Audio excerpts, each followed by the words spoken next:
Sahara, with Gorge being map number 1. If you're ready, Killer B, we're going to jump in right now to our first match between Suomi and Heresy for the Escape Champions League Africa 2v2 stage.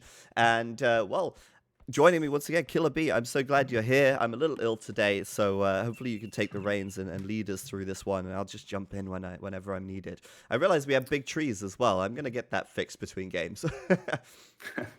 No worries, man. Yeah, good to be here. Good to be on for another stage. I think 2v2 is my favorite setting in Age of Empires, and I can't wait to see what Max and Zuppy can do together here as the Finnish team versus Mateus and Spring. So yeah, guys, I'll pull a little bit extra out of the hat word-wise, and hopefully we get to hear a lot from Zach as well.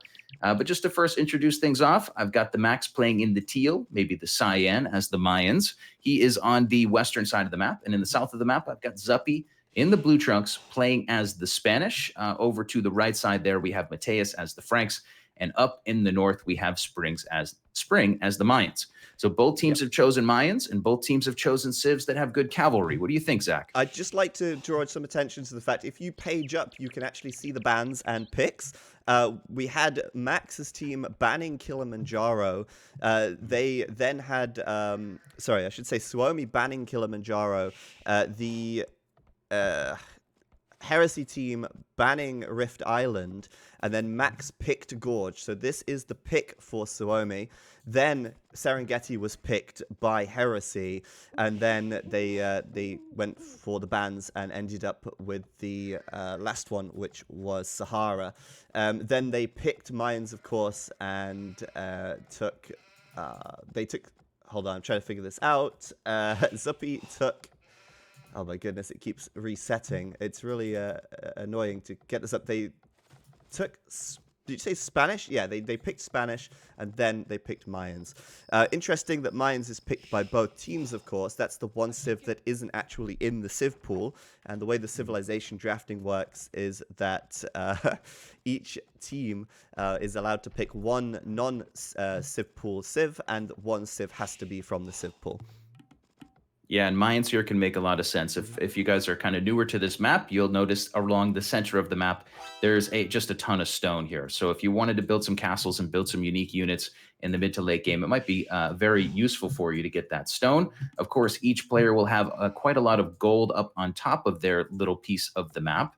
And yeah, we'll see these guys with some early game protection. You can see walls starting to come up for some players across the front of their bases to sort of just block things in, get a little bit of defender's advantage with some walls here. As the game begins, Zach, what do you expect out of Spanish and Mayans as opposed to Spanish and Franks here? Yeah, it's interesting. Or rather, Franks and Mayans. Yeah, it's interesting, isn't it? Obviously, the Mayans are the constant on each team, and then it's the other civ, which is the differing civ. I think it's interesting. You've got, like you said before, civs that could, go quite heavy into castles, since, as the Spanish, you might want to be going for the Conquistador. As the Mayans, you're certainly going to want to be going for the Plumed Archer. I think the question is, how do they secure the stone in the middle and make sure that they, are able to safely gather the stone? Because it's all in the center of the map. It's very hard to maybe keep safe, as you can't build on this grey ground, on this grey terrain. So already, like you say, we see players like the Max and Zuppy walling up, but they're also walling the stone out. For the Franks, it could be interesting. Obviously, cheaper castles, and there's a lot of stone on this map, so we could potentially see quite a bit of castle spam there. Yeah, and as you're saying that, I just wanted to note that Spring is going to grab 10 gold here, and he is going to start to build out some militia here in the Dark Age. He's going to have 3 militia coming forward. Spring praying in the green is going to go for an old-fashioned drush. It looks like he's also got his eagle forward, trying to stop the Max from walling himself in. Max, for now, I did not see him take the extra gold, so I do think he's going to wait a little bit longer. Maybe men-at-arms later, maybe straight to archers, but certainly not a drush from him. Both Mayans players will be squaring off against each other early, and we'll see Spanish and Franks on the other side of the map. Yeah, and the team walls are already huge. Well, I wouldn't say team walls, since you can't team wall, but the base walls are already huge. We can see Max coming down to the stone in the very south. He's got the mining camp coming up there nice and early. Obviously, at the moment, Max is at 24 pop, and it looks like with these walls, he's planning for some kind of fast castle build, but in comes the drush from Spring. And that might put a spanner in the works. It's going to make it difficult for Max to wall this up. And that's going to be a challenge for him now as those 3 militia push that villager away. Yeah, I like this from Spring. Like I was saying earlier, we both kind of mentioned that, ooh, nice blocking here from Spring. He's Really actually going to nice. get a villager. Very nice. Absolutely. Spring, of course, the Arabia player. That's what he's known for. Coming nice and aggressive here. There's no surprises there. As Max now will have to defend up his berries, quickly walling them in as that Drush gets a little closer. And, oh, a little close to the TC as well. Yeah, I like that Spring is getting aggressive here. He is going to take some TC arrow fire, but he's diving in and he's diving past, and most of those militia have some HP left. Remember, the point of a drush is usually to slow your opponent down, annoy them, make them micro. If you get a villager with it, it's usually considered a win. So Spring here on the way to Feudal Age has already gotten a vill, and he's roaming around looking for more blood. So I would say a nice start to the game for him. And as I was saying before, I think Heresy would benefit a lot from getting early game damage. They don't want to drag the Finns into deep water and just see who can win a pound-for-pound fight in the Imperial Age. I think they want to get an advantage here early, and this is a very nice start for them. We've neglected a bit, or I've neglected a bit, the bottom of the map. You did mention Max going over to Stone there. We've also got Zuppy going to Stone. Zuppy on the way to Feudal Age. Max will be going there soon, and maybe both of those guys will be ready with castles when they get there. Yeah, I was saying before how, it is actually quite exposed to take the stone. But where they're deciding to take it, it's a long way from their opponents. The rush distance is huge, and by the time any ranged units get there, which is the only threat to these villages at the moment, yeah, I think they're going to be able to defend it quite nicely. This drush from Spring is starting to get cleaned up, forcing a bit of idle time. But I'd say that's, checked all the boxes of what you'd want from a drush, He might... Oh, I was going to say he might kill the Eagle's scout, but more importantly, he killed a vill, he forced some idle time, and he sort of put the focus onto his opponent's side of the map, while he himself has had time to wall up and, move up toward the fast castle off the back of this. Yeah, and Spring and Mateus are going to hit the Feudal Age just about now, along with Zuppy. Neither Spring nor Mateus has taken any stone so far, so both of those guys are looking like they're building toward fast castle builds. I see a stable blacksmith inside the red base from Mateus, and on Spring's base, I see him getting a blacksmith down, and I'm sure he'll get the next building very shortly. But mostly worth noting is that both of the Finns are going pretty hardcore onto stone, so they're going to look to defend themselves with some towers or some castles, get the unique units out, and see if they can get it rolling. But we will see a faster build, I think, Zach, from Mateus and Spring, from Heresy. Absolutely. You said it before. You want to see Heresy getting aggressive, and I have to agree with you. I mean, the problem is, will they be able to do damage before the defensive castles come up from Zuppy and Max? Where does Zuppy and Max put their castles? Do they put them up on their hill to defend their economy, or do they try and build them maybe down to protect where they want to gather the stone? But more importantly, it's a very different strategy from these two teams.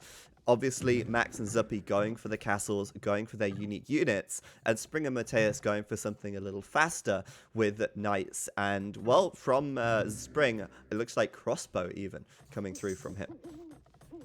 Yeah, I can't wait to see if they can get some momentum. I mean, I think it's worth noting to people who may not see Mateus play too many games that he's an extremely strong player on closed maps. I mean, he's a good open map player as well, but I favor him on maps like Arena, and this is kind of like an arena match in a little bit of a way, because you do wall yourself in fully. Everybody's fast castling. He knows how to make a 1TC crazy push on a map like this, and he knows how to boom and then make a long-term push. It is going to be double stables coming down for the red player Mateus, so keep an eye on him. And Spring is really a guy who I think of as an open map player, but he's going to have double ranges down, and he and his teammate will try to synergize and keep the pressure up. Let's see. Yeah, they're certainly going to be looking to get aggressive quickly. And if they can intercept a castle or something like that, they could really make for a difficult time for Max and Zuppy here. We're going to see the knights coming out from Mateus, double stable knights, and a lot of farms up for him. He probably won't be adding the second TC for a little while, but he's certainly well set up to get aggressive quite quickly, and he's going to be sending his knights straight forward to try and get through this wall. I guess the question is, can Zuppy defend from it? I think the answer could even be yes, because he's got a very easy re-wall behind if he were to break through here, and Zuppy is already going to be producing his castle as soon as he gets to the castle age. He's already got 800 stone in the bank. Yeah, the mobility of these armies will be very useful. It's worth noting that Mateus doesn't have a whole lot of map vision yet, so his first couple knights are kind of coming out a little bit blindly if we look at the fog of war, but he is going to come forward and find his opponent's walls. He is also going to find where that castle is being dropped, Yeah. Zach, from the blue player. He can see it there, right there, but, you know, it's going to be a bit late for him. He can't do anything to stop it, and I'm wondering if those knights can do anything anywhere on the map. And the problem is now, you know, if they're going knights and crossbow versus plumed archers and conquistadors, well, you've got to think that the plumed archers and the conquistadors are going to win that pound for pound.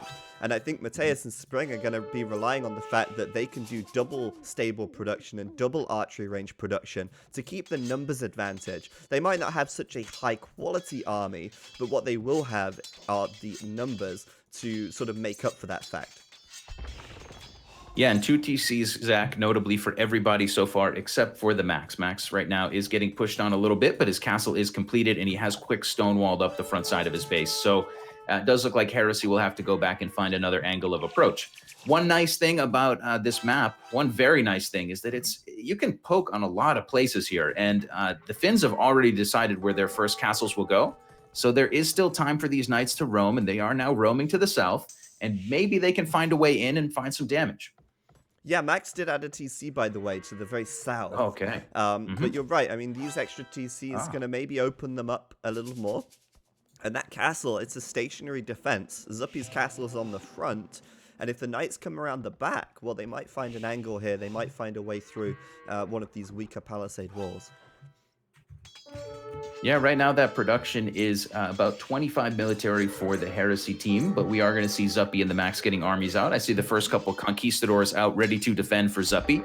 Those units will do nicely, of course, as the Knights cannot bludgeon through the houses so quickly. I think the Conquistadors can come over and dissuade them from pushing in. We do see a couple of crossbows from Spring in this area, but not really enough. So no real pressure coming in yet, but here comes some more crossbows, Zach. Well, this is going to be the key, isn't it? It's about, you know, forcing the fight, maybe keeping Zuppy and Max split up and outproducing them.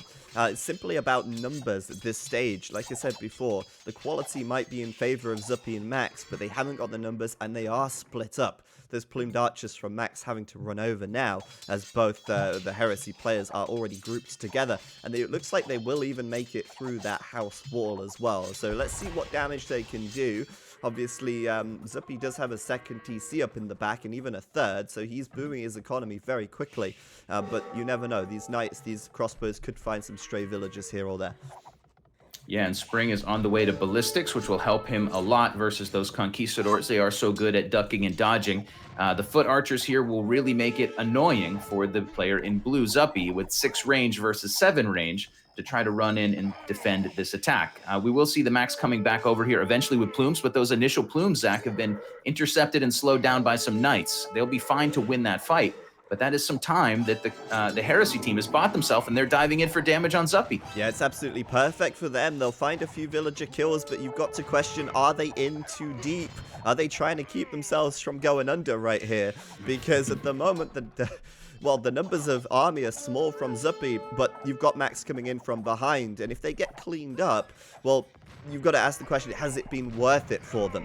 And at the moment, I'd say they're doing decent damage so far, but we'll have to see when it's all said and done as to if that damage is enough.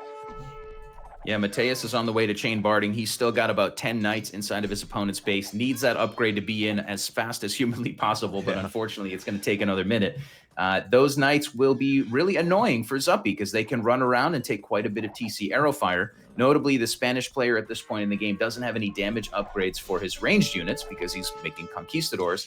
So his TCs are not really doing so much damage to the knights. Those knights are still harassing. And this is very interesting, Zach. This is good damage. Yeah, he's still coming in with more and more knights, and I really like this style. It's so different between the two teams. But like I say, you have to question, has he done enough damage? And we'll take a look at that and review that in a moment once this raiding has sort of been cleaned up. For now, though, he's still going strong as Max is forced to send over more and more plumes, and in the meanwhile, you've got more crossbow coming over from Spring. The question is, have the Heresy team neglected their economy at all here in order to keep this aggression up? And I think the answer is Probably not. Looking at the villager counts, it seems to me like Mateus and Spring are ahead economically right now as well. Yeah, I think that Heresy is trying to get the Finns, catch them with their hands in the cookie jar. And at this point, Zuppy's attempt to 3TC boom and build one castle conks has left him a little bit unguarded. He and Max will defend this. They'll push this back, and they will stabilize it, I think, eventually. But we'll see continued pressure for now from Heresy. So real quick, we're going to take a look at the graph. We're going to take a look at the military population per team. You can see Mateus's team, aka Heresy, plus 24 military right now. They've kept that advantage ever since the feudal age, pretty much. And then the economy, you can see that Max and Zuppy did have the eco lead, but Mateus and Spring swinging it back now after that raiding damage is starting to come through. They've not neglected their economy at all during this aggression, and they're still keeping that aggression going as they break through the house wall once again.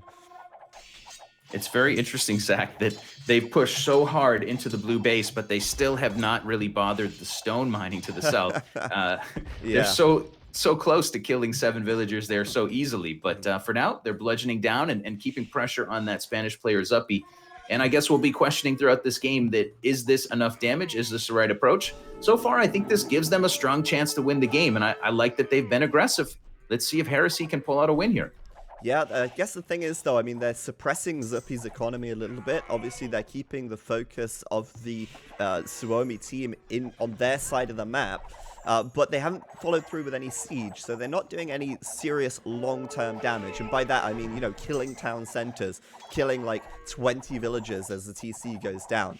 But this damage here is still solid, and Mateus at the back will find more vills as they run away.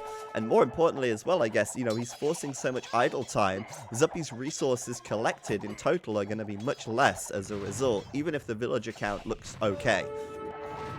Yeah, and Max, after a boom and a castle drop and a bunch of plumes, is just now getting ballistics. That will help his team so much to deal with this raiding.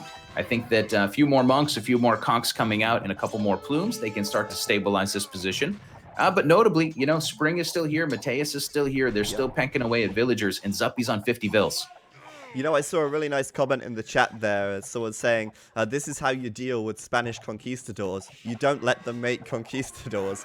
And it's so true, you know. He's never had more than 7 or 8 conks at one time. They're keeping the number of conquistadors down. And this goes back to exactly what I was saying before. For Mateus and Spring, they didn't rush the castle. They went straight for double, now even triple stable production. They went for double archery range production. And what can Max and Zuppy do against that with just a single castle?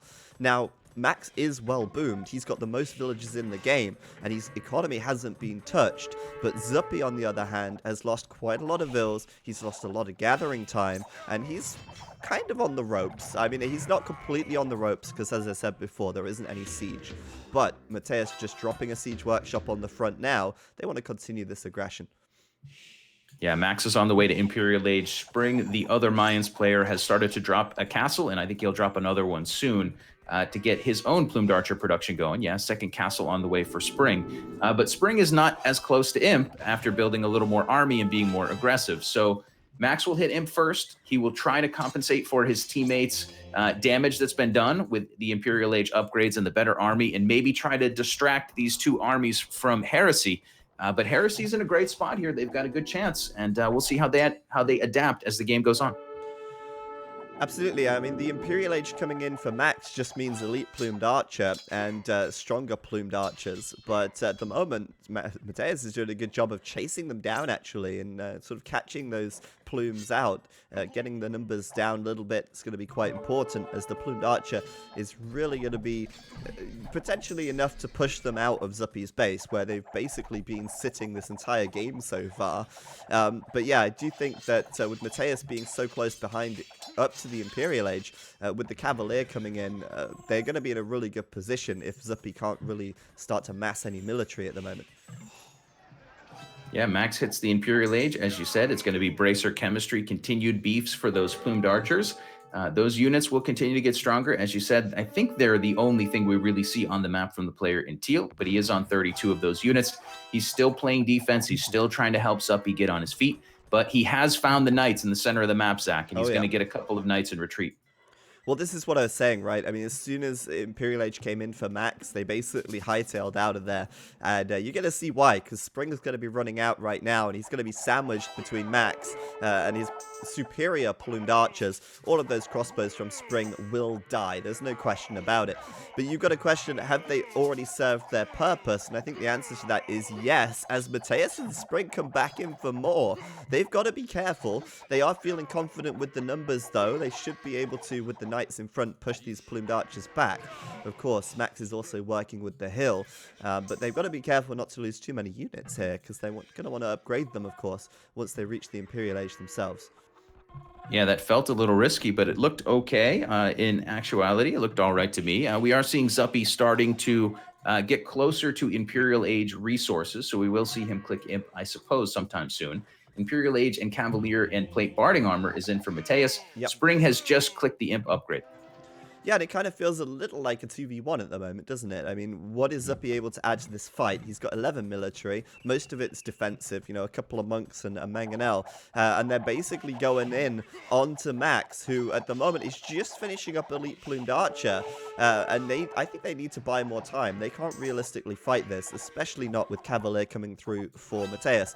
But this is the thing. Heresy have played so well here by playing so aggressive here. And you said it. We were all thinking it. And it certainly worked out well so far. And something I'd like to draw attention to is the fact that right now, Spring has 4 castles. The Green Mayan player has 4 castles. And Max only has 2, now 3. So even though he started by going into crossbow, he's ended up having more castles sooner already anyway. And that just to me says that Spring is in a great position compared to Max even now.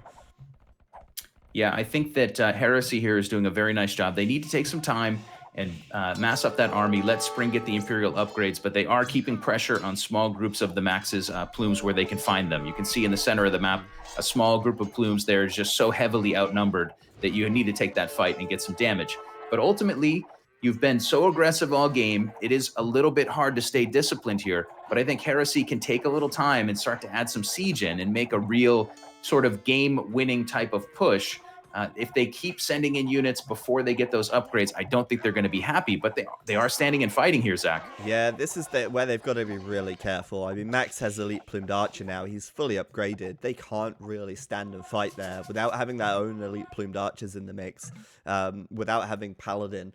They were getting absolutely wrecked. It was nice while they could cut down some of the smaller groups of plumes, but Max now has 62 of the things, and you certainly don't want to go running into that when you don't have your own tech.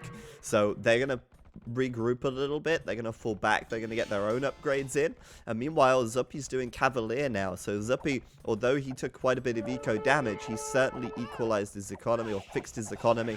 And they're getting back into it. Paladin, however, coming through for Mateus. So he's certainly ahead of Zuppy. And he's going to have the better Paladins as well in the late game, of course, as the Huge Franks. fight in the center of the map again, Zach.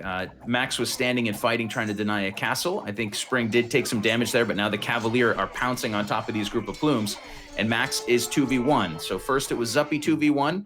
Now Max is slinging Zuppy quite a lot of resource, and now it does look like Max is going to get a little 2v1 attention. In the meantime, we do see Conquistador running straight into the back of the map from the blue player. He's looking to get to the back of the trade. Oh, yeah. I don't know how those units survived, but they just ran right through the middle. Yeah, nice spot, actually. Killing off some of that fledgling trade. Very nice.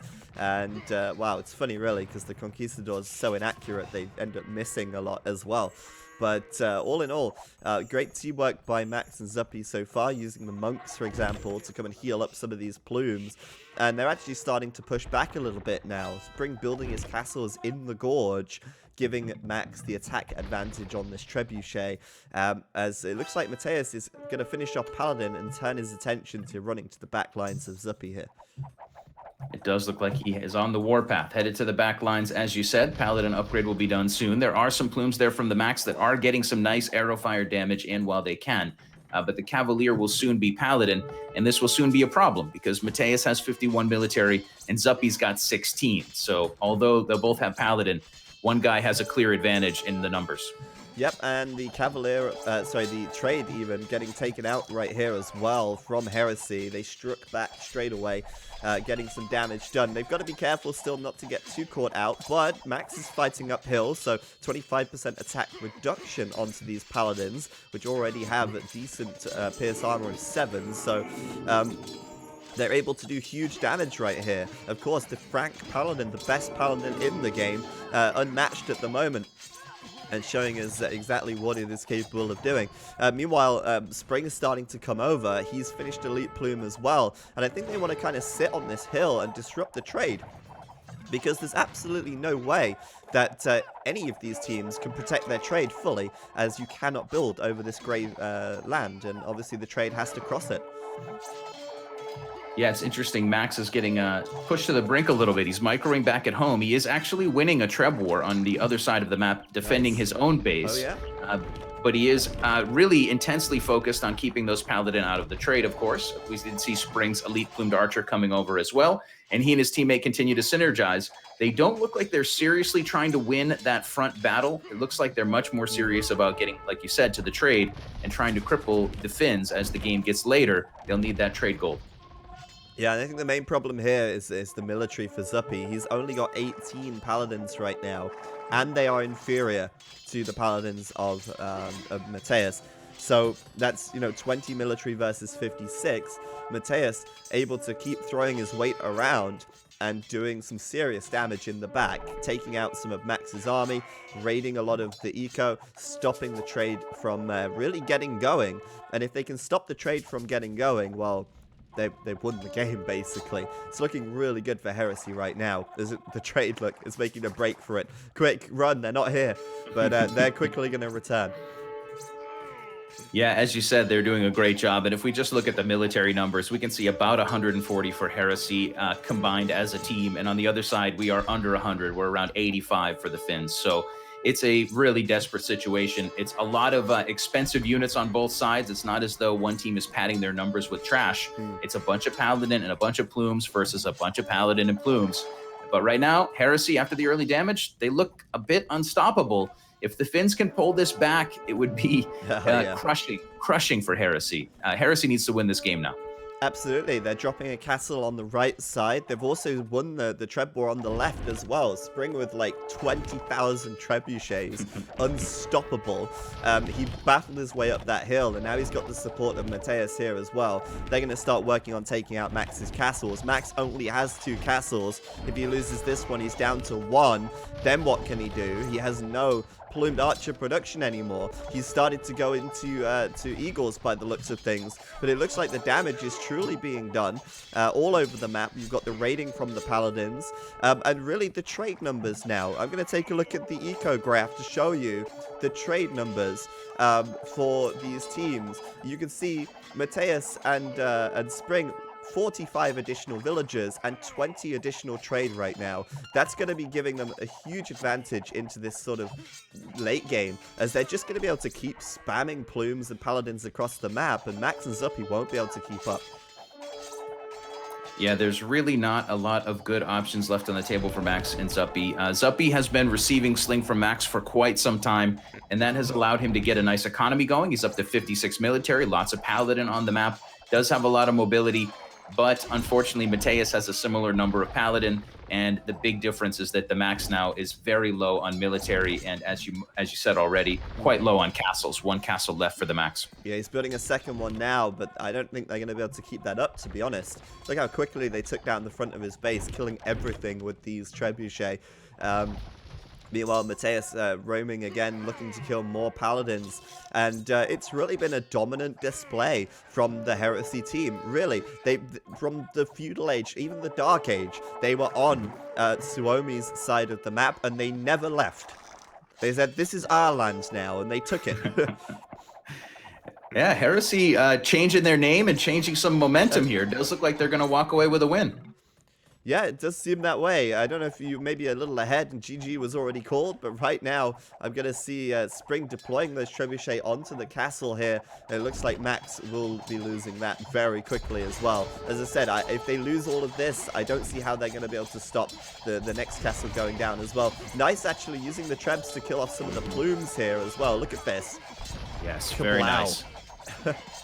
Yep, and it is going to be a big dive in now for the Finns. They're going to try to get those Paladin in to take down the Trebs. They need to stop all this damage that's coming in, but there are a lot of plumes from Spring.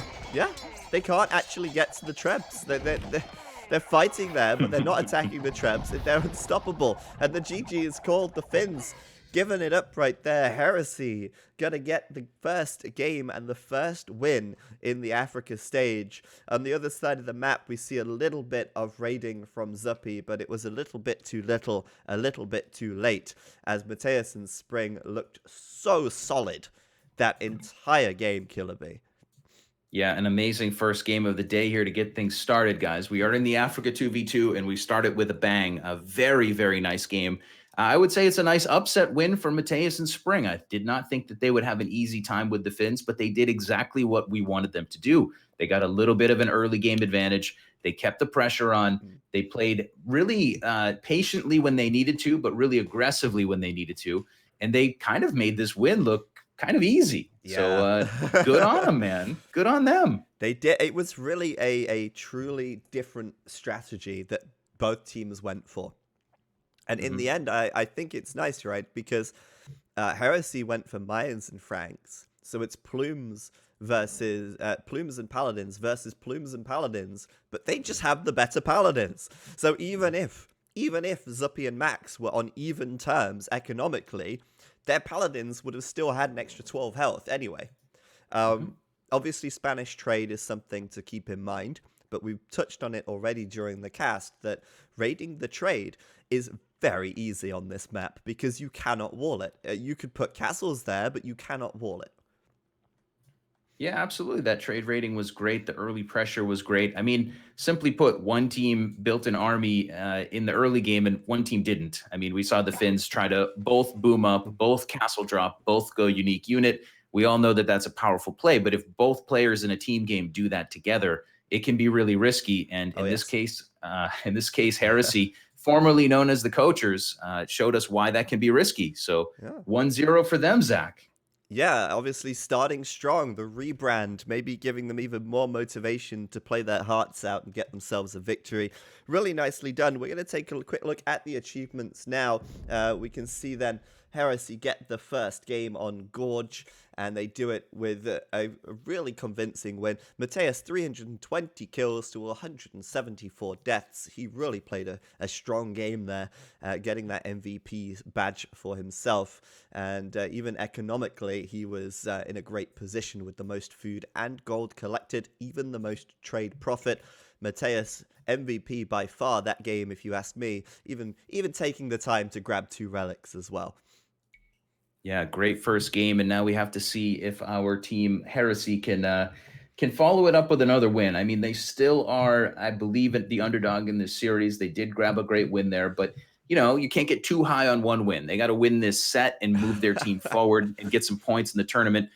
So celebrate a little, but let's get ready for a war in game number 2. Yeah, that's so true, They can't sit back on their laurels now and think, well, that was easy. Well, just smash them in game 2 as well. No, it doesn't work that way.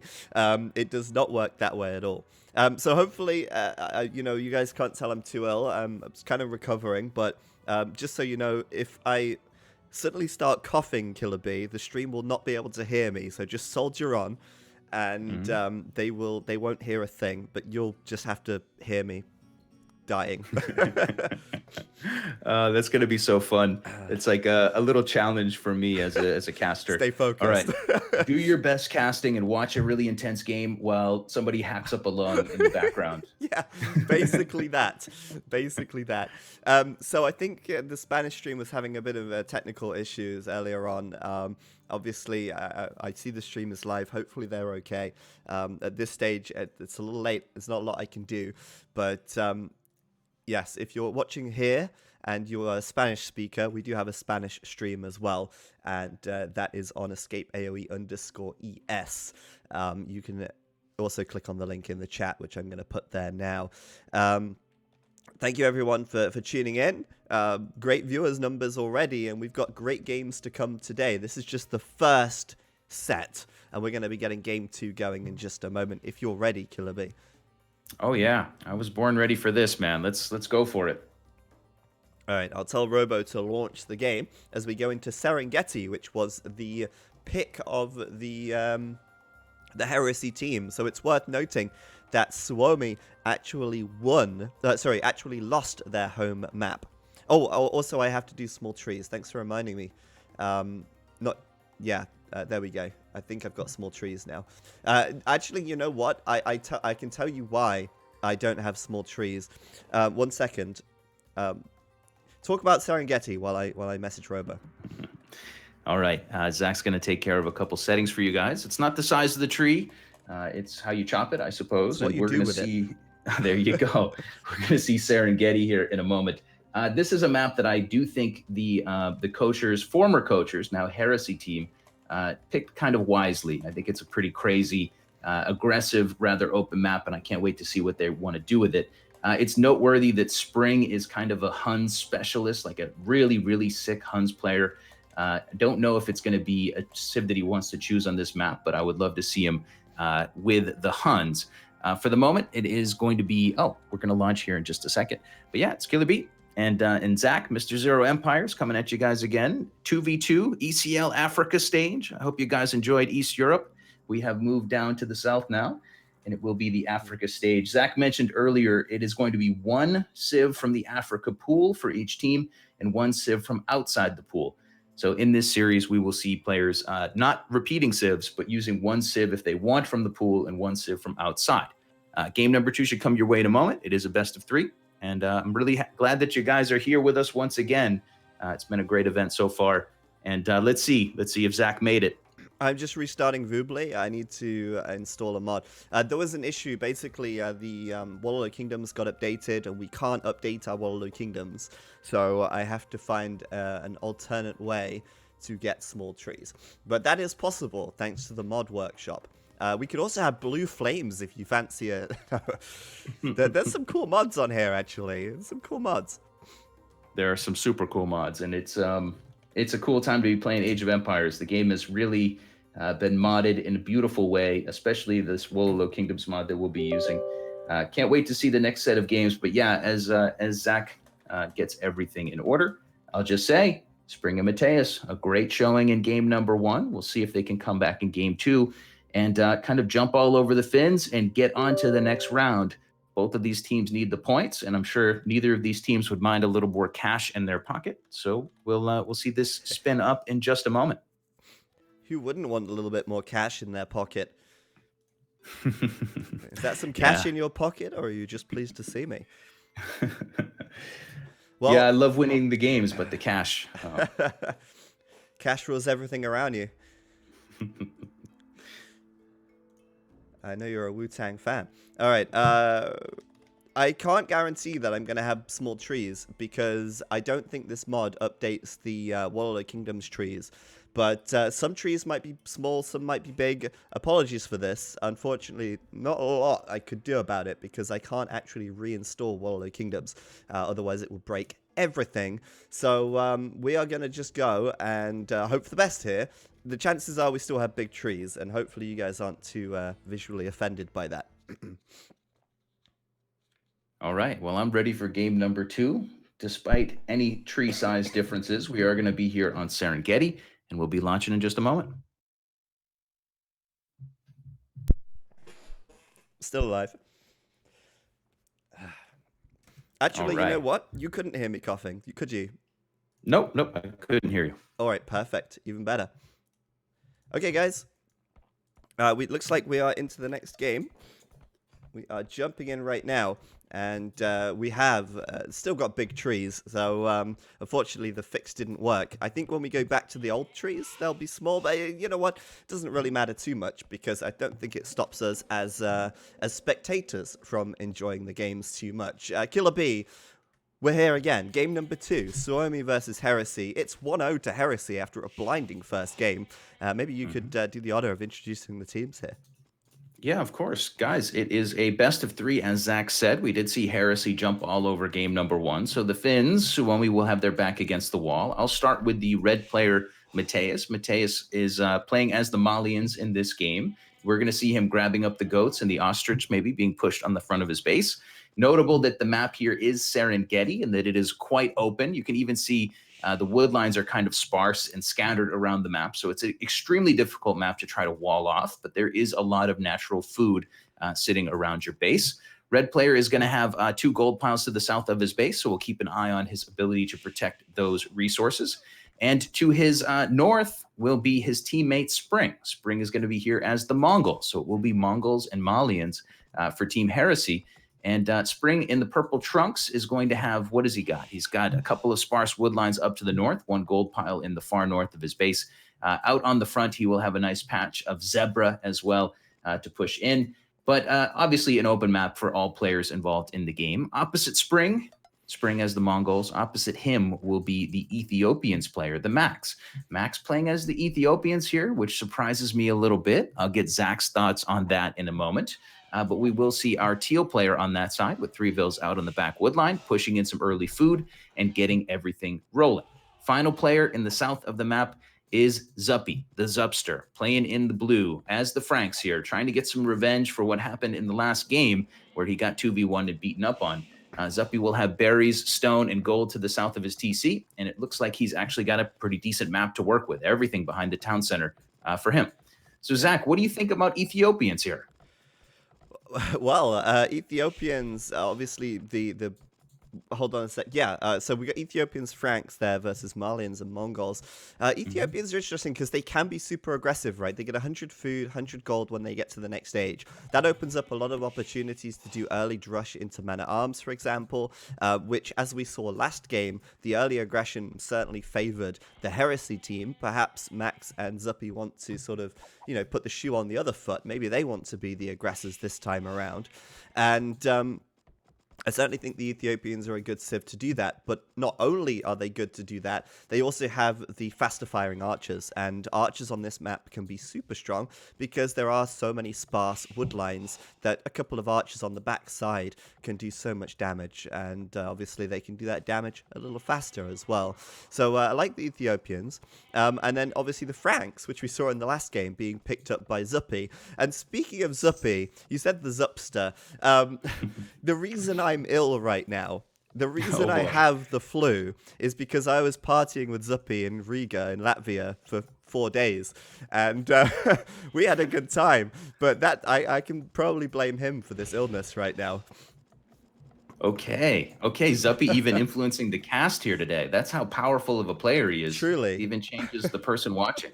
Truly, wow. I'm not kidding. We went a bit crazy, and well, it was fun, and it was great to meet him in person. But now I'm paying the ultimate price, I guess. I feel like death. Well, I hope you can soldier through it, and I hope that the Zupster and you had some good times out there. You'll have to tell us some more stories about that after the match. But right now, I mean, Feudal Age is coming for 3 out of 4 players here, Zach, but not coming yet for the Max. The Max is still hanging out, chewing up Zebra. He will grab Loom now on 21 villagers, and Max will be the last man up. Mateus will be the first guy up as the Malians. Yeah, it's interesting, isn't it? I was saying, hey, it's the Ethiopians. He could take advantage of his resources, free resources, to do some men-at-arms play. Now, he did just queue up a militia and then click up to the Feudal Age, so he is going to be making at least 1 militia. He doesn't have the food just yet. Oh, no, he does now, to make another. And he's sending 2 vills out to gold, so it's interesting. He could do militia men-at-arms into archers, or he could do sort of a continued men-at-arm production, but I think that's unlikely. As you say, though, Spring and Mateus will be the first up. Spring going straight into a stable as the Mongols here. There's no surprises about that. And we've got a stable up from Mateus as well, which is interesting. That's 2 players going for scouts, which is unusual, you could say. It's more often that one will go scouts, one will go archers. Yeah, it is unusual, and I like it. I think that these guys are going to try to be aggressive and see if they can get a bunch of scouts out early on the map. They landed the first few punches in the last game, and it resulted in a win. why not try once again to land the first couple punches? You need that mobility, I think, to get across the map and try to be annoying, but it is going to be precarious. I mean, a couple of spears out for Zuppy will help a lot on his side, and the Max, of course, will have a couple of men-at-arms as we expected coming forward. So it is risky, but I like a little risk here from Team Heresy. Absolutely, and they will be, once again, I suppose, the first to strike, as that Mongol uptime is just so fast. He's got scouts out on the field already, 3 scouts out. Max is finishing off man-at-arms, but the scouts are already there, and he's already into Max's economy. Max, though, nearly killing off one of those scouts. He does get it. Spring running straight into the TC. Maybe a lapse in concentration, whatever it was. It cost him a scout, as Max will now transition into archers as expected. And we can see those men-at-arms going around the back. On the other side, Mateus, has he done any damage yet? No, but he is starting to group his scouts outside of Zuppy's base. Zuppy going scouts as well. Of course, the Frank scouts are better than the Malian scouts. They have more HP until Bloodlines is researched. But for now, Franks will have the edge. Yeah, and we're seeing a lot of offense from Team Heresy and not a whole lot of defense. Those men-at-arms may come in unabated. I do see some quick walls down from Spring, or rather some prophylactic walls, but those men-at-arms are going to be a little bit annoying because Spring's army is in the center of the map trying to fight. Max is still microing around back at home. He's done a nice job to get a couple spears out and not really lose much that I could see. And so far, all of these scouts have yet to do much damage, but we'll see if they can land some damage here in a moment. Well, so far, the only unit to die this game was the Scout of Spring. No villagers have gone down. Nothing else has lost its life yet, until, of course, the Spearman goes down from Max, and that opens the door for Spring, who can come in and kill a villager. And, of course, now Max has got a problem because he's only got archers out. He doesn't have another Spearman, and he's lost an archer already, as Spring now comes in, diving under the TC. So aggressive from Spring. Mateus is here as well. It's a double offense onto Max, and it was Zuppy who got doubled last time. It's Max getting doubled this time. And he will lose another villager there as well. So really good play from Heresy once again, opening strong into game number 2. Yeah, they're opening strong. I mean, Spring losing a couple of scouts to the TC this game already. That's not ideal for him, but he is keeping the pressure on. He and Mateus are 2v1, but Max is putting down some damage there. Max has not broken in the purple base, so there's not much to see up there. His men-at-arms have been neutralized. No, he just killed a villager through the wall.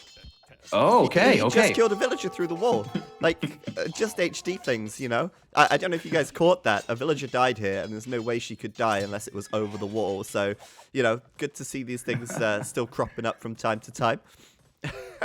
Yeah, that telekinesis, I suppose, killing the Vil. I didn't see it, but wow, okay. But we do see Zuppy roaming around with his scouts inside of Mateus's base. So although there was a party inside the Max's base with the scouts of both Heresy team members, they are going to receive some damage back at home and some annoyance.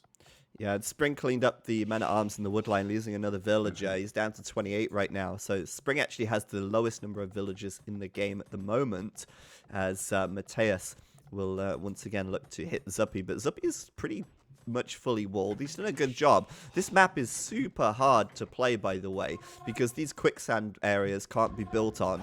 The cracked ground gives you a defense disadvantage, and there's holes all throughout the woodline. It's like it's been eaten up by worms or something, and it's just it's super hard to actually wall this off completely. So he's done a good job to keep himself safe, but that does open the door once again to Max getting doubled, and again the scouts are coming over to Max's side.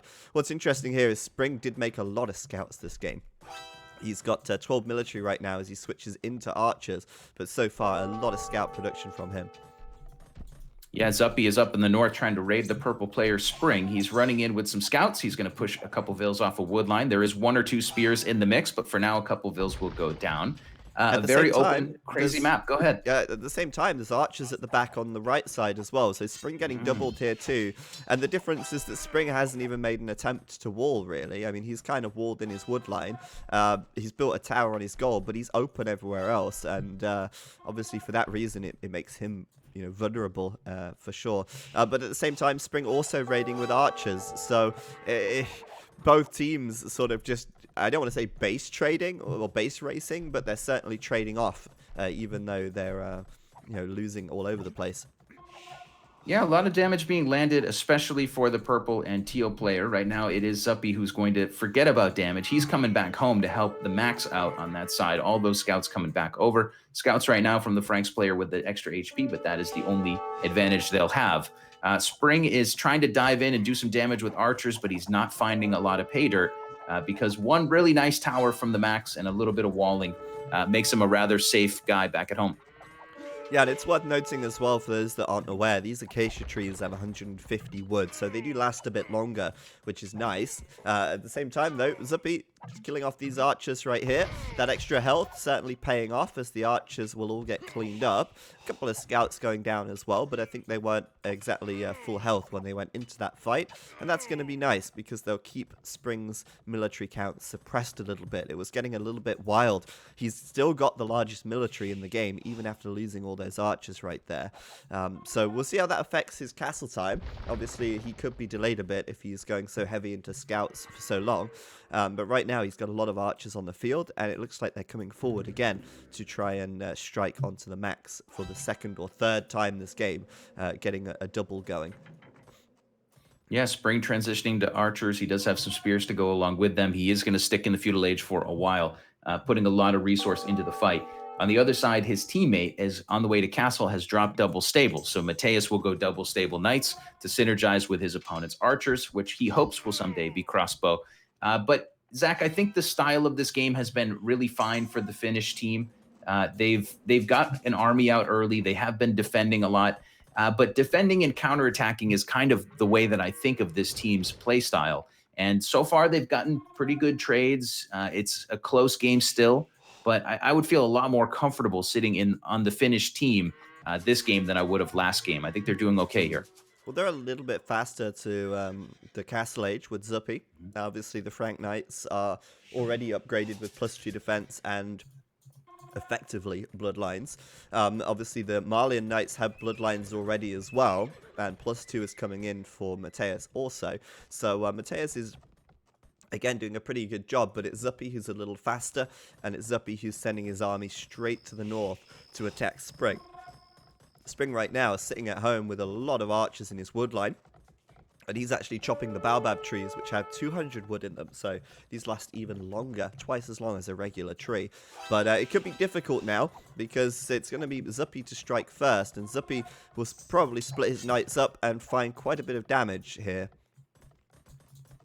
Yeah, he may find some damage. Mateus is on the way over to try to help his teammate out to deal with those knights. Already +2 defense in for the blue player. So the feudal age archers are not going to really cut the mustard very easily. But they are still on their feet and they are still being massed up. Spring, by the way, still in the feudal age, is ticking closer to castle, but still needs a bit more food before he can click up. So he and Mateus need to buy a little bit of time here without too much damage coming in.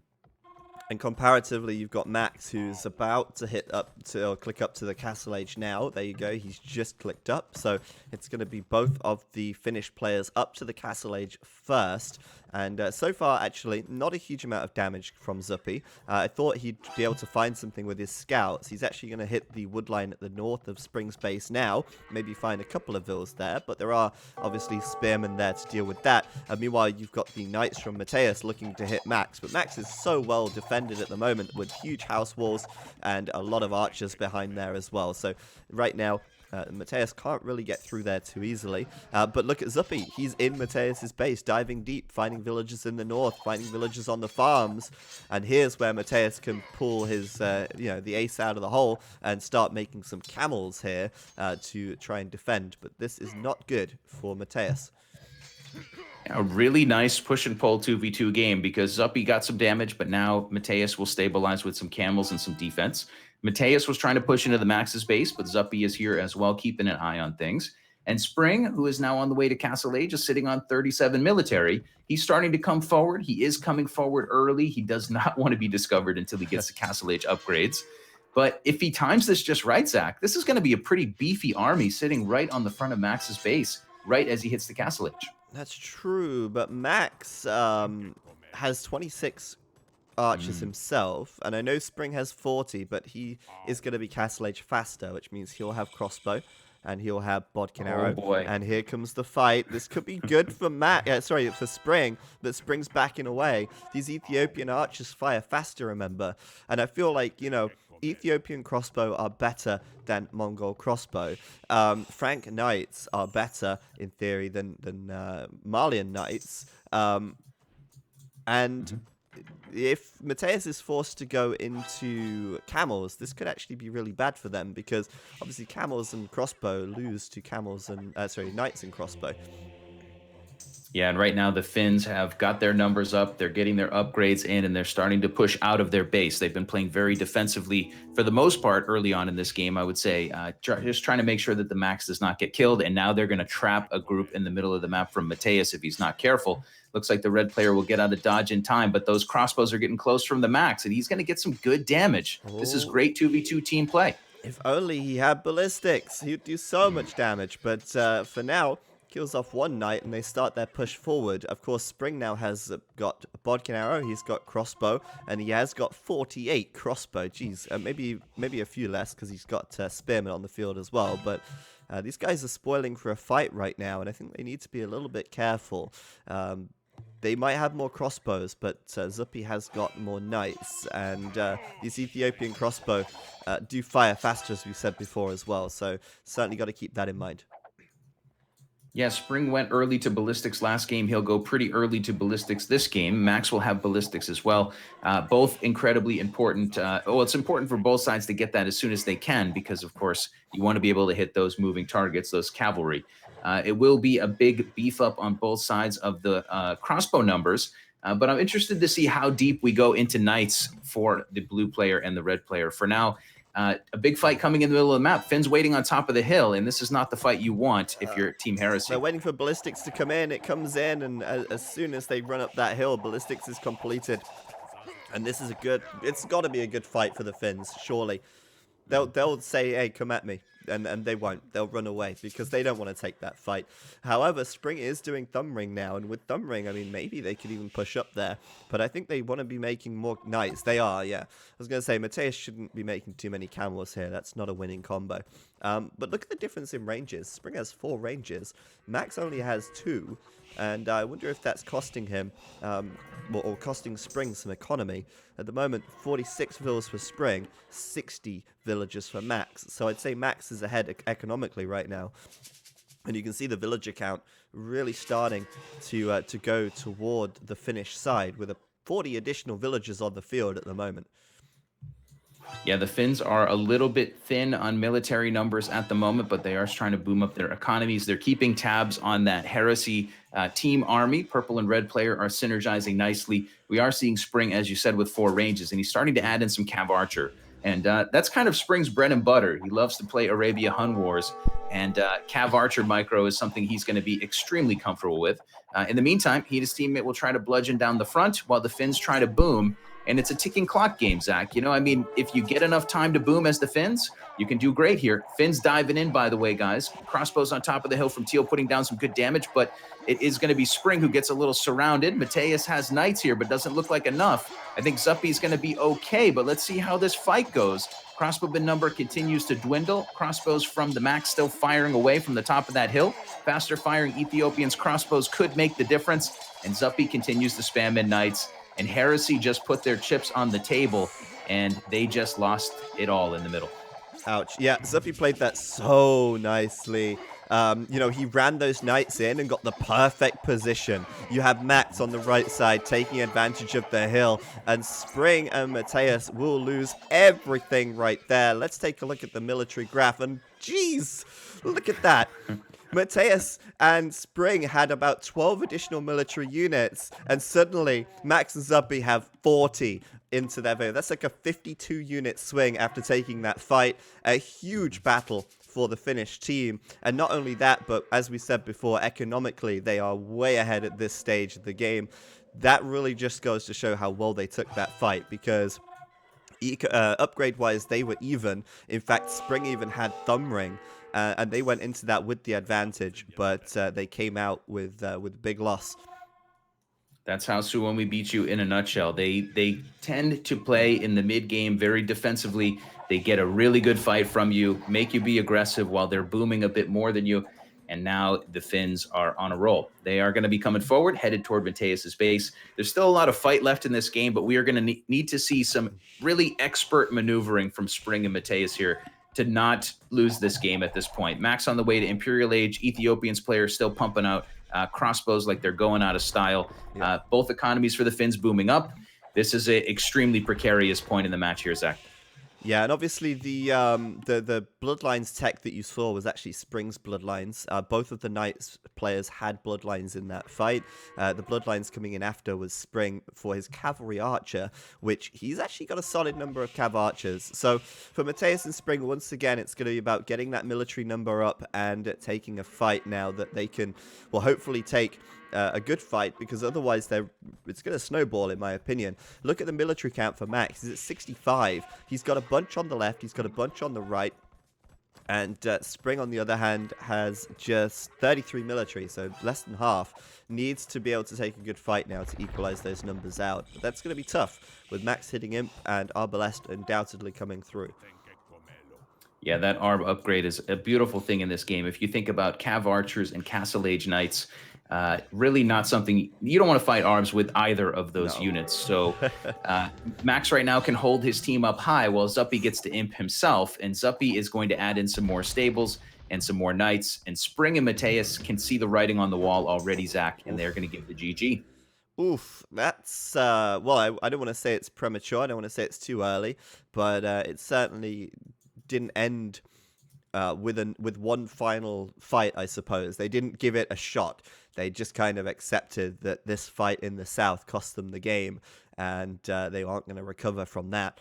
Probably a combination of things. Being 2,000 points behind in the score certainly doesn't give you a lot of motivation. And I think with Max being Imperial Age and seeing just the huge number of crossbows he has on both sides is enough to tell them that, well, they're pretty doomed at this stage. So GG indeed, and Finland bring it back there. I really think that game was won in the South with that huge fight. Really well played in that fight. I think they did such a great job of engaging well with the Knights, and it won it for them. Yeah, absolutely. That was a wonderful fight for the Finns, and that's their style. They wait for you to get on a bad fight, and then they counterattack. And this game was getting out of hand, so we'll see the GG come in from Heresy. Yeah, Max's eco, by the way, is huge, as always. But Zuppy had even more economy that game than Max, which is saying something, right? I mean, Max is known to be the guy who has the biggest eco every time. But, Zuppy was about to hit the Imperial Age as well. And at this point, neither of the Heresy team had clicked up. And with Zuppy going imp, I mean, it would have been GG at that point anyway. But the fact that they were able to, take such a great fight and still at the same time keep their eco going strong was obviously huge for them. And in the end, Zuppy had 1, 2, 3, 4, 5 TCs and 111 villagers. Certainly not bad at all. So we go to look at the achievements now. Things equalizing up here, which is quite nice. Yeah, it's 1-1 now, guys, in this best of 3. Of course, whoever wins the final match on Sahara will take home the opportunity to go on to the next round, and the loser will once again go home with their pockets turned inside out, a little unhappy to not grab more points. Do you see anything exciting in the achievement, Zach? Nothing too crazy. I think Zuppy's 70 to 47 KD was quite nice. Mateus, on the other hand, 24 kills to 62 losses. And it just goes to show how engaging the crossbows with the knights is so important. You also see Max's largest army, which is huge, 68. But a really nice game, and I think Finland did a great job. The Ethiopians didn't surprise me. I was just surprised. I sounded surprised because I thought there was a mirror, but it was nice to see a game with actually no mirror at all, which is lovely. Mm-hmm. Yeah, that was really nice, and it was good to see the Finns get back on track. A very classy win, I would say.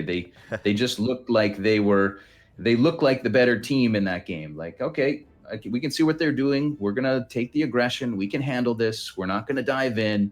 We're gonna be cautious, and they looked really good. In game number 3, we'll be back onto Sahara. We'll be onto Sahara, an open map. And I can't wait to see if maybe, just maybe, our newly branded team, the Heresy team, can grab a win here and pull off a bit of an upset. That would be really wild to see here, Zach. Yeah, absolutely. Obviously, it's 1-1 right now. It does all come down to this last game. And just a quick reminder for you guys that the standings table show that both of these teams are at the bottom. They only need to win one set of games to get into the points. So whoever loses is definitely staying at the bottom, and whoever wins has a chance to get themselves off the bottom of the scoreboard and start working their way up a little bit, as we certainly expected Suomi to do a little better than they have so far this tournament, and I think it would be an upset here if the Heresy team get a win in game 3. And that's what I love about 2v2. I mean, I think if there ever was a setting made for potential upsets, it would be 2v2. Because if you lose track of an army, you lose track of what one of the players is doing on the other team, all of a sudden, and you know this, Zach, and people who play this game a lot, all of a sudden there's 2 armies in your base and you can just totally Titanic. And this is not a risk that you usually take as often in 3v3 or 4v4. So I think 2v2 does give us some really cool opportunities to see some upsets. And hopefully we can see some great matches here today. You guys are going to see, I believe, 4 sets of matches, right? We've got Suomi and Heresy here. We've got Frantic and Aftermath after. And then what's the third match, Zach, of the day? I'll just show you the schedule for the day. Okay, awesome. There it is on your screens, guys. Suomi versus Heresy, Frantic versus AM, VNA versus Brazucas, and then SY versus Secret to round the day off. So great games to come all day long, and you can see as well, here are the players which are representing the teams. We got some interesting things to talk about as the day wears on here, but obviously right now it's going to be Sahara game 3, the decider between Suomi and Heresy, to see who makes it through to the semi-final. Are you ready? Oh, yeah, I'm ready, guys. It's game number 3 of the round of 8 matches between Suomi and Heresy. We are going to see one team eliminated here right now from this match. It is going to be Spring and Mateus once again, Indians and Ethiopians in this match, and they will be taking on the Max and Zuppy, Britons and Malians for Max and Zuppy. The map is Sahara, and of course, you guys probably have seen this before in some other tournaments, but you're going to see an extremely open center of the map. Not a whole lot of opportunity to wall yourself in, though there are some opportunities sometimes to close a flank or 2, but really an open and aggressive map in game number 3. And what better could we ask for a decider here, Zach, than Sahara? Yeah, Sahara is a nice map, and obviously all of the maps have changed since the Europe East stage, so we're going to have 7 fresh maps here for the next few weeks before we move on once again to the Middle East, and it changes again all over. So make the most of it, because we're going to see a lot of aggressive maps here. That's what it's all about with the Africa stage. It's all about aggression, land-based play, although there is the Team Island water map in the map pool as well, which we haven't seen yet, but who knows, we might see at some point today. So yeah, up to the north of the map, once again, Max and Zuppy. We've got Zuppy in the blue, playing in the northwest. He's playing as the Malians. Then to the northeast, in the teal, it's the Max playing as the Britons. Down in the south, Spring in the purple, playing as the Ethiopians, and then at the southwest in the red, Mateus playing as the Indians here. So we saw the Ethiopians and the Malians last game. Now they've switched over. The other team has taken it, and this time we're seeing the debut of the Britons and the Indians. What are your thoughts on that? Well, I think Indians are quite good on this map. Britons are kind of interesting to me. The thing that's going to be interesting, I think, in this game, Zach, is that Max and Zuppy are really far apart, and they're kind of synergizing and defending in the last game, was able to grab them a win.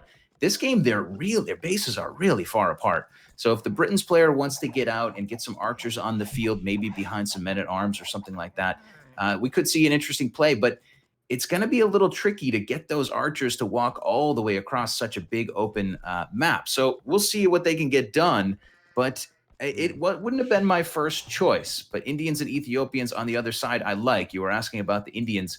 I love them on an open map, and they should be able to do some crazy things, probably with some early scouts here to get out across this map. Yeah, and if we look at the generation as well, Mateus's base is a bit more open than the others, across the front at least. He's got some really nice wood lines in the back, of course, as every player has. But across the front, it's probably the most open.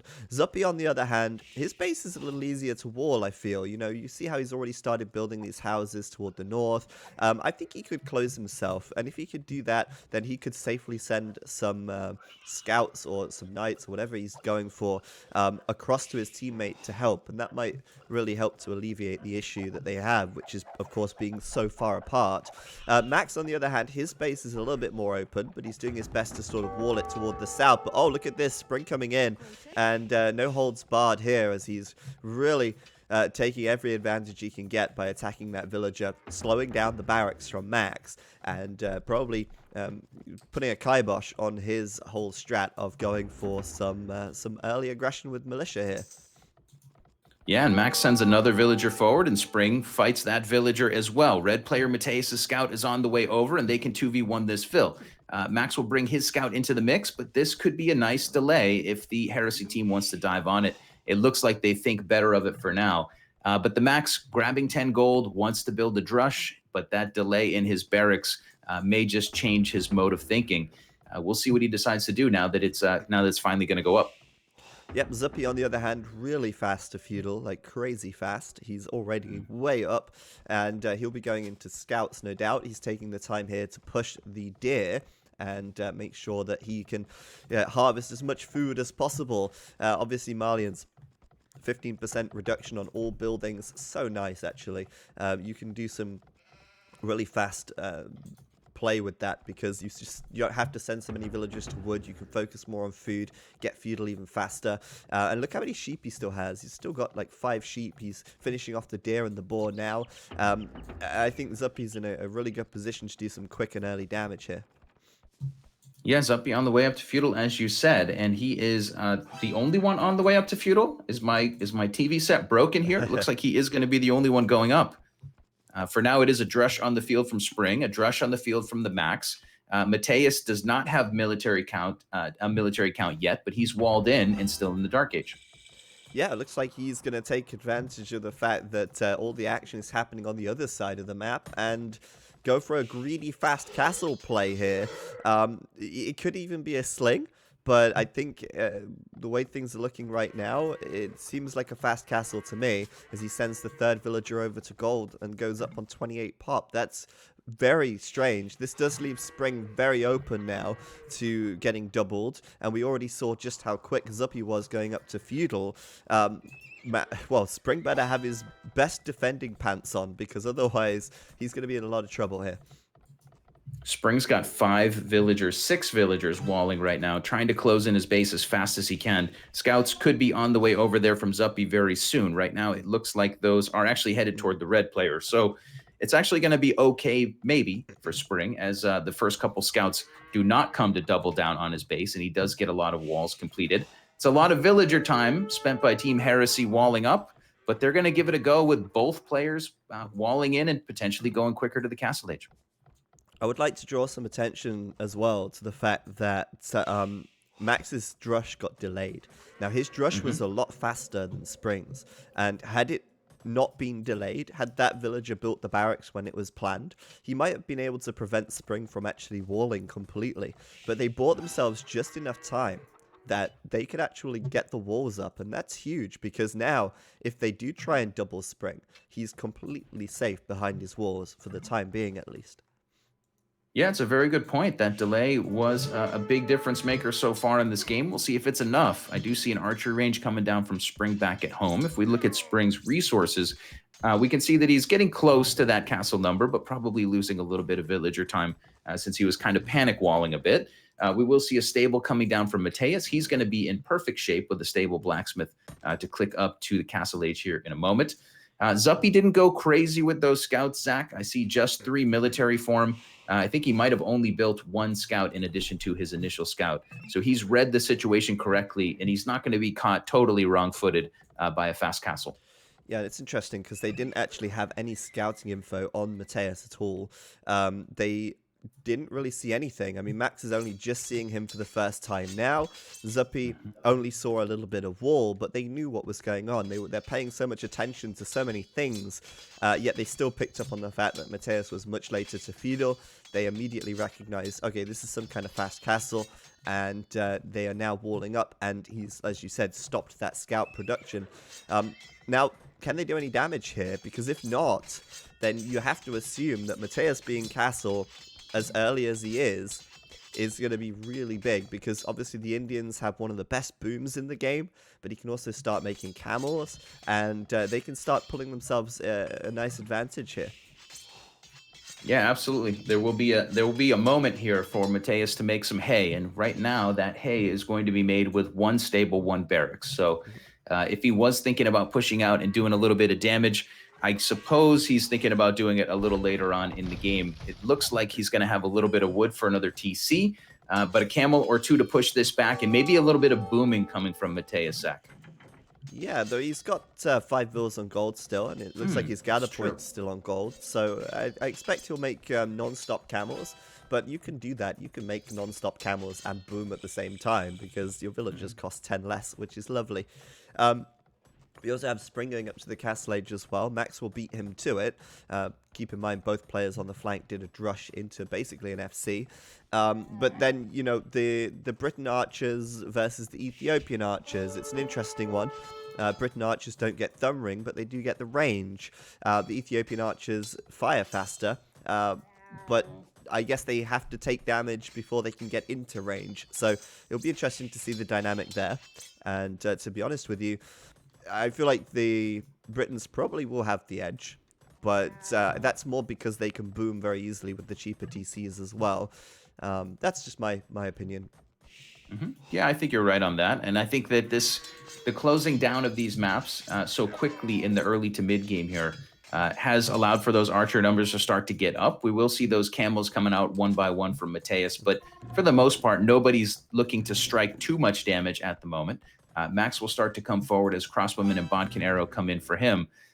But I don't know how much momentum he's going to get, because a couple camels from Mateus and a couple archers from Spring should be able to push that army away. Yeah, it looks like Max is just hanging out back in his base. So we've got a bit of a closed off game, Zach, and I think players will start to build up those ecos, and we'll see who can get some momentum as we shift into phase 2 of this match. Phase 2. Phase 2 initiated. Well, look at Spring, though. You know, he built this tower on his gold, which means he's now building a market, and I wonder if he's actually going to be going for, oh, nice, for Max. I did kind of miss that, but Spring just walked straight into him. I guess he wasn't patrolling. Or that Briton range is already wrecking him.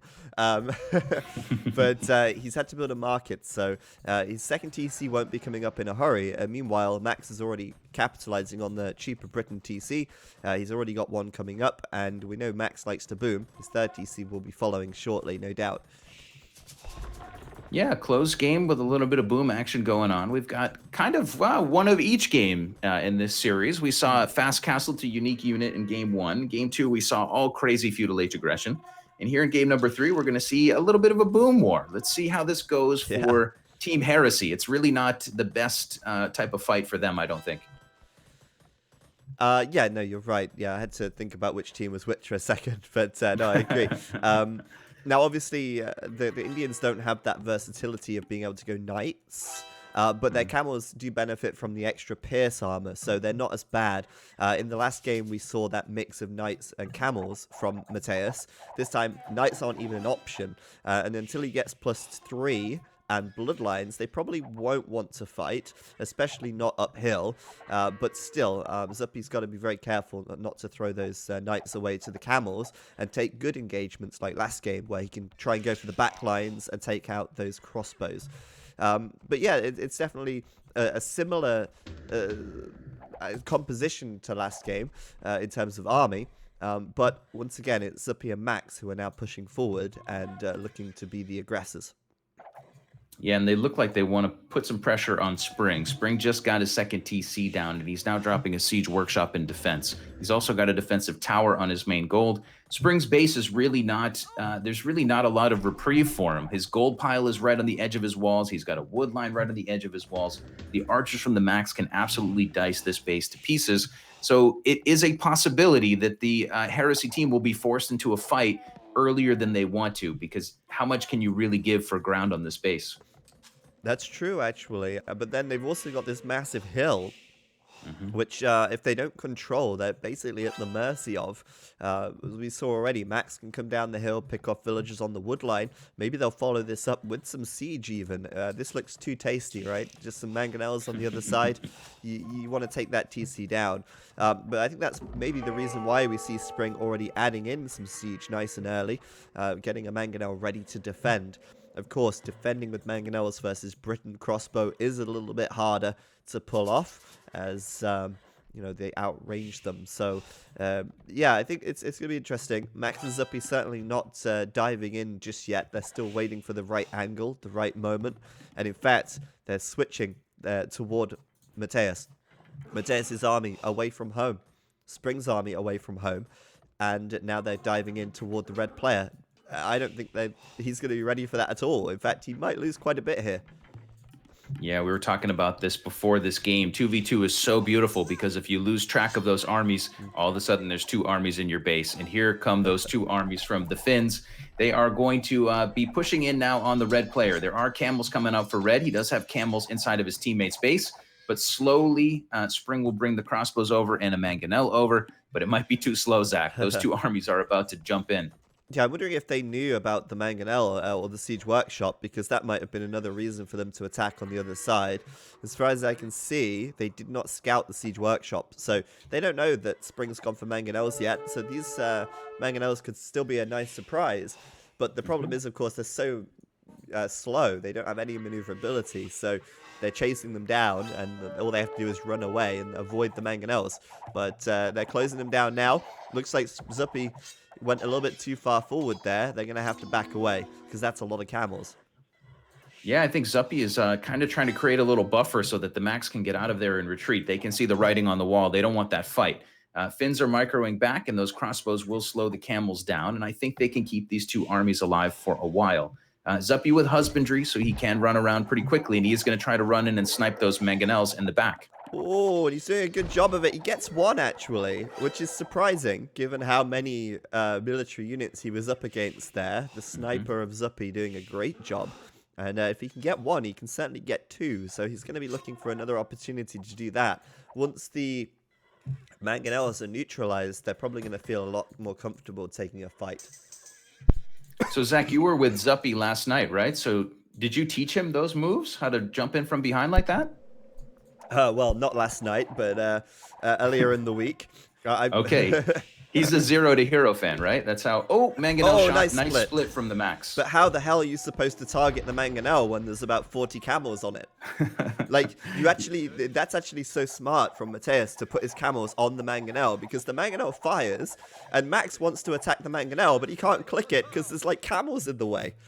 It's so I wish smart. you could see my point of view, because I'm clicking. I was trying to click to see the HP of the mangonel, and I couldn't do it either. Too many camels hiding that mango, and for now the Finns are going back. Notably, the Max got ballistics. Spring is on the way to ballistics as well, and we are still waiting for the big fight to pop off in this game. The Finns had an opportunity to force a fight. They decided that it was not in their advantage, and now they're retreating and waiting for the defender's advantage. A couple more units could help them push back against this, but they're not going to have much longer to retreat because those armies are getting close to Zuppy's economy now. Yeah, and we'll continue with this game. I think Zach is probably coughing out a bit, but we are going to see a fight in the center of the map. Purple and red player are still trying to get their mangonels in position. For now, if Max can snipe that mango, I think he can be quite okay. The Knights do not really want to engage those camels. Max in spread formation, trying to kill the mangonels, still can't seem to get it totally done. And it continues to be Heresy that kind of holds their opponent's feet to the fire, trying to do some damage here, but there's just not enough military. The reinforcements from blue continue to come in, and Zuppy, although he is fighting potentially Knights versus Camels, is eventually going to have the numbers to push that side. Yeah, I think it came down to the crossbow numbers in the end. Max is currently at 43, and Spring is at 37, and some of those are at home as well, I'd assume. So or running over. So, yeah, they couldn't really do it, but they haven't taken too many losses either. At the moment, neither team has done serious damage. Both teams have massive armies, and Mateus is about to hit the Imperial Age. And it seems now like they might just wait it out. Heresy going to wait for Imperial, wait for Heavy, and maybe even wait for Imperial Camel, and then take the fight. And of course, that's the advantage that the Indians have. They can produce all these camels and boom at the same time. Mateus on 91 villagers, Zuppy at 92, but Mateus already in the Imperial Age. Zuppy hasn't even clicked up yet. That's the difference. The cheaper camels as well, of course, compared to knights. Yeah, this has been a really beautiful display from both teams. I was giving the Finns some great credit for retreating and waiting for their fight, but you got to give some credit to Heresy as well. When you push out across the map and you make your opponent retreat, that means you now have the option to retreat back home. And we saw Mateus and Spring retreat back home. They're waiting for the upgrades to come in on Mateus's camels, and then they're going to push back out. So a really great example of a push and a pull sort of a game for you guys. And it's an elimination game. This is a best of 3. Whoever wins this is going on to the next stage. Both teams came ready to play today, and Mateus is ready to get that heavy camel upgrade. I don't think he wants this fight yet. I think he needs to wait a little bit longer, but soon he'll be ready. Yeah, I think maybe they saw the castle and they wanted to stop it, but there's no stopping that. And great walls by Zuppy as well, making a little bit of a wedge for his allies' crossbow to sit in. That's just kind of asking for a massive onager shot, but it's not going to happen because Spring does not have any onagers. He doesn't even have any mangonels. He's not even in the Imperial Age yet. Interestingly, Zuppy now switching into camels as well. I wonder if that's a long-term switch. Obviously, the Malian camels get 14 attack damage, which is more than the Indian Imperial Camel, which fully upgraded only has 13, but obviously the Imperial Camel has more health, so it's maybe the best unit choice for Zuppy. I was thinking maybe he was planning to make some Gameto from his castle as well, but for now it's got to be the camels. I've got to say Mateus and Spring looking like they're going to have a really solid late game. As soon as Imperial Camel comes in, well, they're laughing. I mean, what are Zuppy and Max going to do to stop it? Right now, they're staying clear of that army. Yeah, those camels are starting to dive closer, and they are on their way to Imperial for Mateus. He is inside of the blue base of Zuppy. Zuppy cannot really engage this yet, but he is bringing back the Knights. We do see Arbalest in from the Max. Notably, Spring has not even started the Imperial upgrade, so he's diving in deep with highly upgraded Castle Age crossbows. He did grab Thumb Ring and Ballistics, and now he's trying to do some damage with his teammate. They're diving in, and they're going to make a run for it right now, Zach. If the Finns can hold this, I think they can be fine. But boy, they're going to have trouble versus Imperial Camel. Zuppy losing so many units there, but they're waiting and they're holding out. They know that if they can trap this army in the back of his base and kill it all, then they can easily do the return damage that they need. But right now, they really have to take the fight well, and the pressure is on because another TC could come under fire in just a second. Look at Spring diving under that TC there. He's not scared. He's a honey badger. He's going to kill all these villagers. You know what's interesting? Zuppy is stonewalling that army in. He's not stonewalling it out. And now the trap is about to be closed. The noose is tightening around the red and purple army. Mateus Imperial Camels don't seem to be in high enough number because there's a lot of arbs here from the Max. There is no escape for these two armies. They have to stand and fight and hope to get good trades. Blue player is going to dive in and then dive back out. Those arbs are in a very nice straight and cannot be dislodged. So let those arbalests fire away. There's no need to waste the knights too much. I think this is a wonderful defense from the Finns. It really is a wonderful defense. Doing so well to clean up those Imperial Camel and kind of bait them with the knights a little bit. We'll have to look at the military graph in just a second once this is finished, but look at this. Spring at the back with his Castle Age crossbow being picked off by Britain Arbalest with 10 range. They cannot get out, and they basically lost everything there with the exception of these 5 Imperial Camels. But on the other side, there's some damage going in toward Max. Let's take a look at the military graph, though. We want to know just how much damage was done there. Sorry, that's the wrong one. There you go. Max and Zuppy with about 24 additional military, actually. They didn't do... I don't know, it was a swing, but I thought it would be bigger than that, to be honest. It was about a 36 military swing.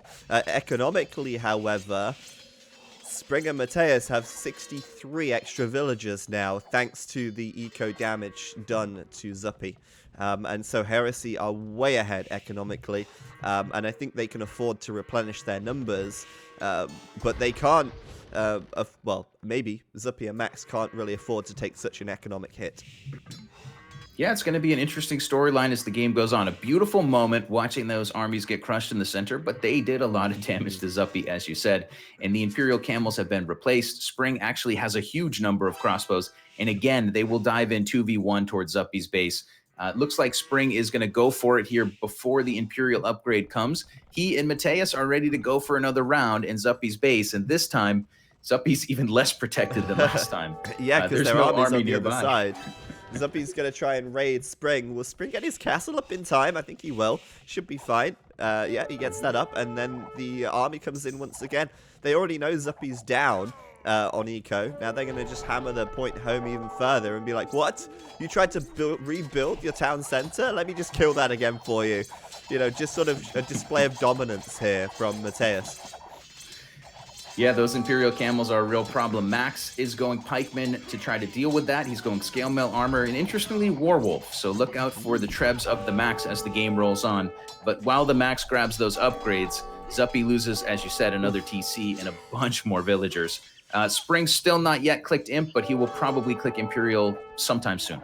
Yeah, I'm surprised how slow Spring's Imperial Age is, actually. I mean, it's incredibly slow. It feels like everyone's been Imperial for so long.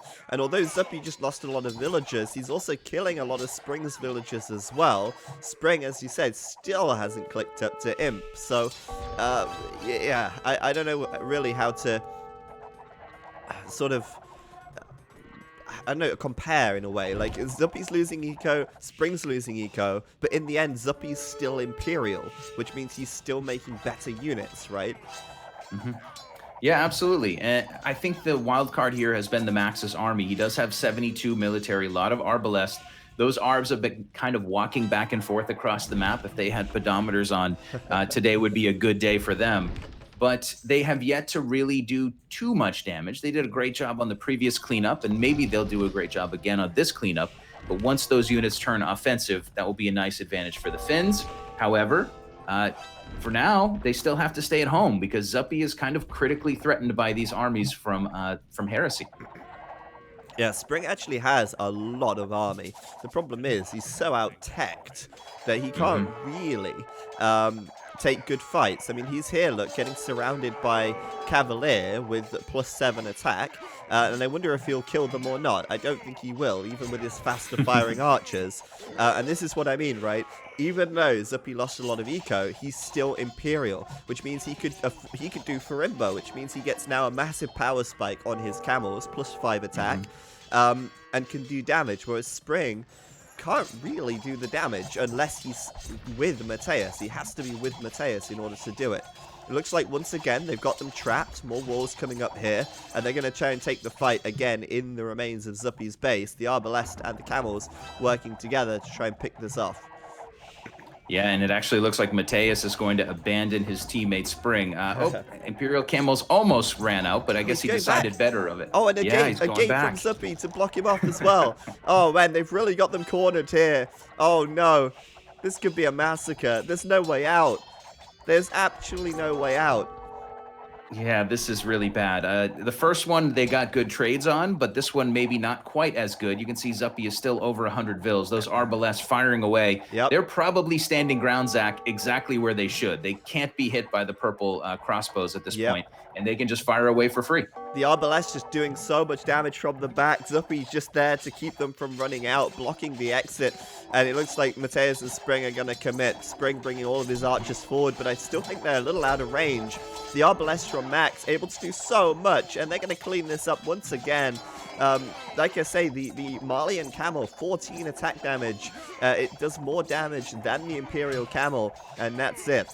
Mateus losing all the camels, Spring surrounded, and now we'll take a look at the military graph. That's the villager graph, god damn it. And you can see once again, it's swung right back into Max and Zuppy's favor, but it's still not a huge swing. It's still relatively close to the center, which means that both teams still have a lot of army to fight with.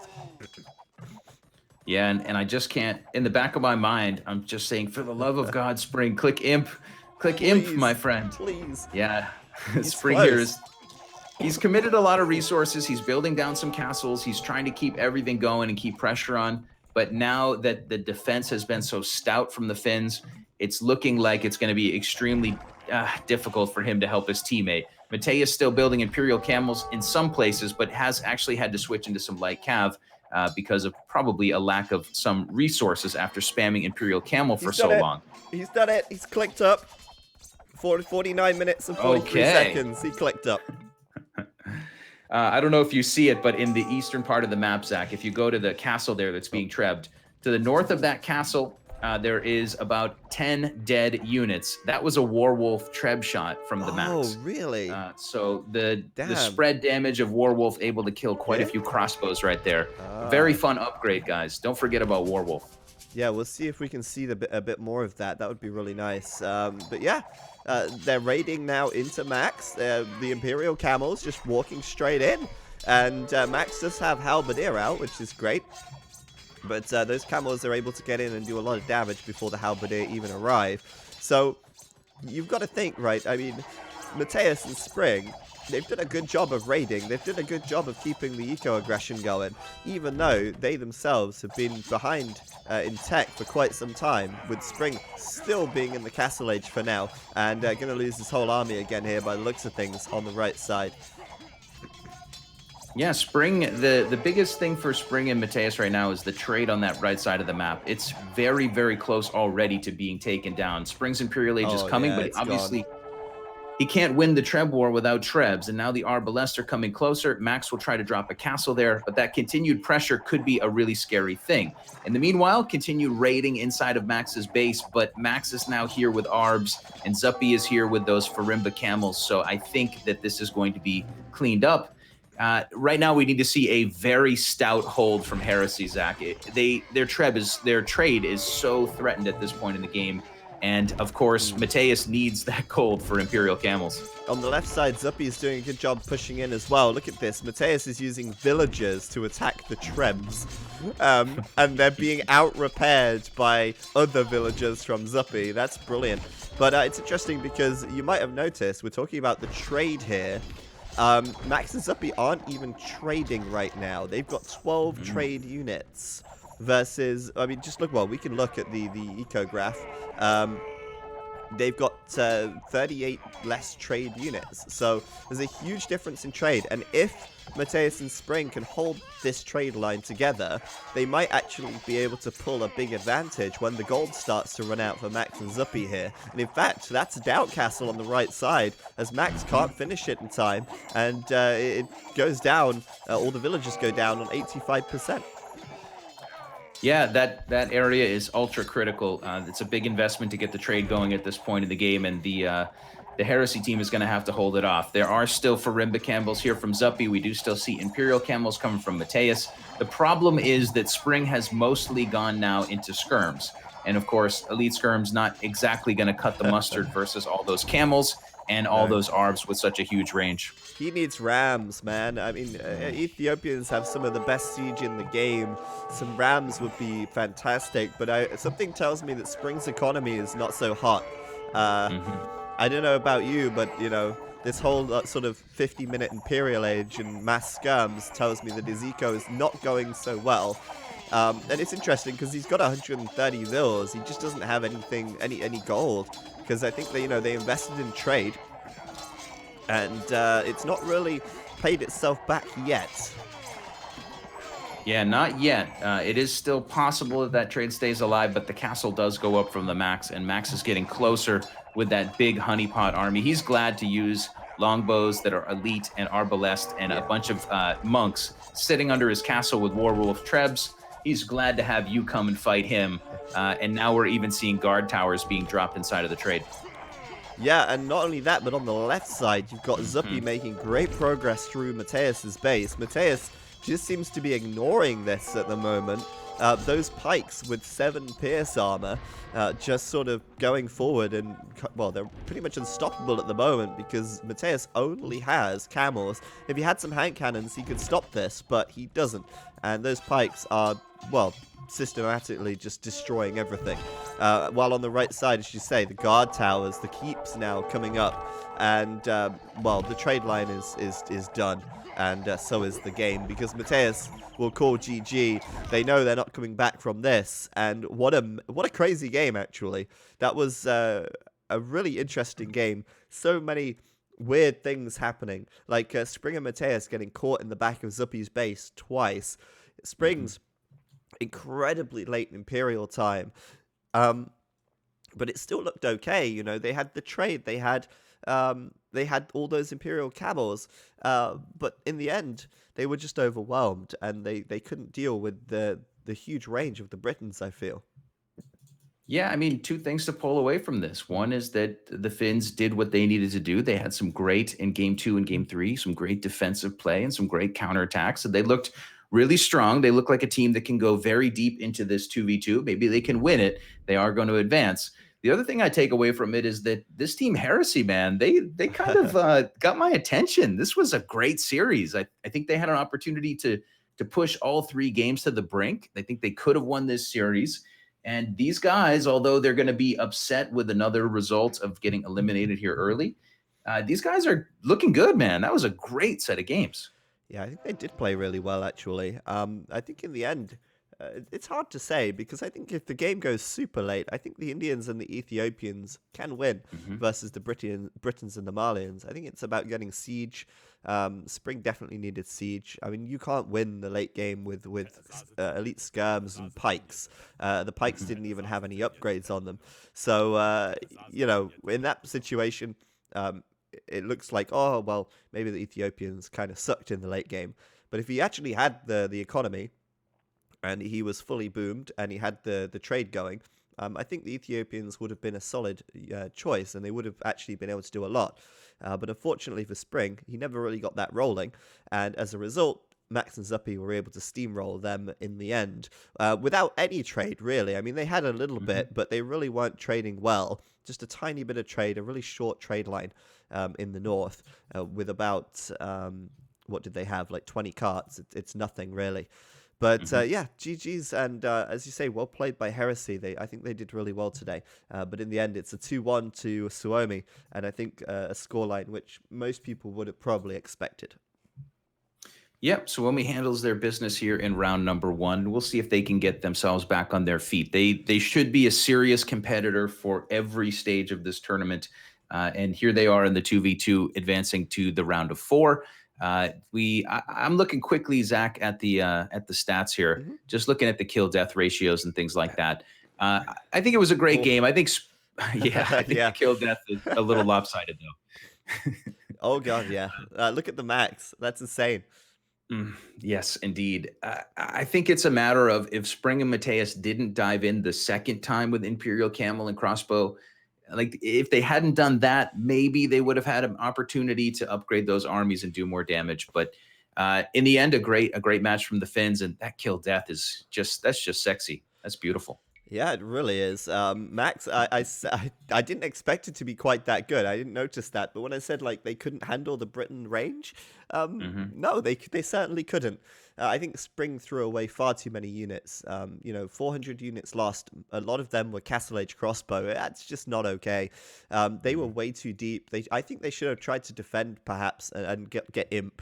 But hey, I mean, it's easy to say in retrospect. Hindsight's 2020 and all that. But yeah, well played to Suomi. They will be successful in going through to the semi-finals, where they will meet the winner of Secret versus SY. However, before that game, we will have Frantic versus Aftermath, followed by VNA versus BZK. Frantic and Aftermath